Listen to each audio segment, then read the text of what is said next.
I'm a very proud Indian and a prouder doctor. And because I'm both an Indian and a doctor, I believe I have rights and responsibilities just like every other Indian.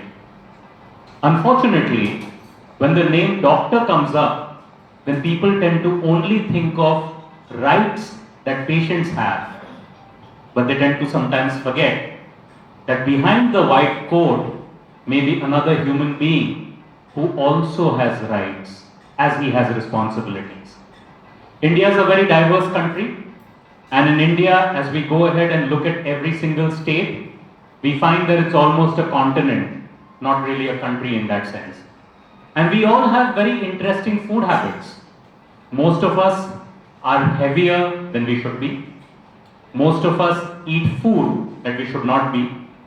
Most of us partake in traditional food which has stuff which is fried and so oily that other races would shudder to even think of this on a daily basis. It's also a very interesting place. We stand by the street side vendor, have pani puri, while the person is actively scratching his crotch, and we don't think twice about having the pani puri. But then we go to a doctor, and a doctor gives us some medicine. And the first question that comes up is, doctor, does this have any side effects? It's very interesting that this is a country where the air pollution is probably the worst in the world. It's a country where the water pollution is probably the worst in the world as well. Despite all of this, everyone believes that if 700,000 doctors, that's all that the allopathic doctors are worth in this country, if 700,000 doctors could be honest, every problem in this country would be solved. After all, we've got honest pilots, honest politicians, honest bureaucrats, and honest everyone else, right? Now that's a very interesting thing, because one thing that I always ask myself is, sure, I'm a doctor, sure, I have responsibilities, but what about you? Don't you have a responsibility towards your health? Even a car gets taken for servicing regularly. But the human body, unless our teeth need a root canal, we don't visit a dentist. Unless our sugar has gone ahead and destroyed our kidneys and our eyes, we don't want to visit the doctor. When we do visit the doctor with a bleed inside our eyes, then we are like, oh God, that doctor, he did laser and then I lost my vision. What about the 40 years when you didn't take care of your sugar?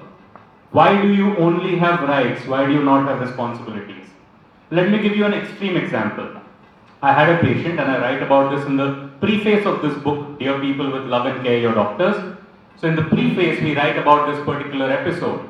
I had this particular 19-year-old patient, right, with parents who were educated. This gentleman was also in first year BCom. Now this gentleman goes ahead and comes in for his third surgery to us. I was at Saifi Hospital at that point in time.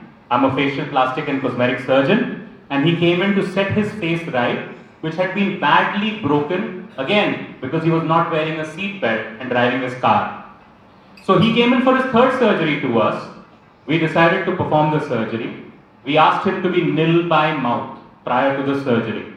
When you're being given general anesthesia, then you need to keep your stomach completely empty, because if you don't keep your stomach empty, then basically you could regurgitate all your stomach elements into your lung and you could die. You would consider that someone who has average intelligence, has been educated, comes from an educated family, and has had 2 prior surgeries 2 months before, would understand what nil by mouth means. Patient comes in for surgery at 6 o'clock. We ask the patient as his routine, have you eaten or drunk anything? Nothing at all. We take the patient in for surgery. 8 a.m. we start surgery. It's a very complex surgery. It will take 4 hours. At 10 p.m.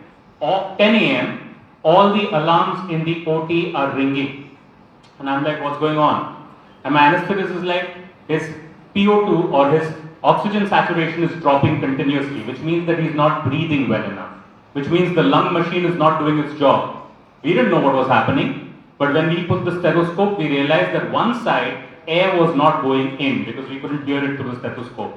We immediately did a CT scan and an X-ray inside the OT itself, and we found the left lung had completely collapsed.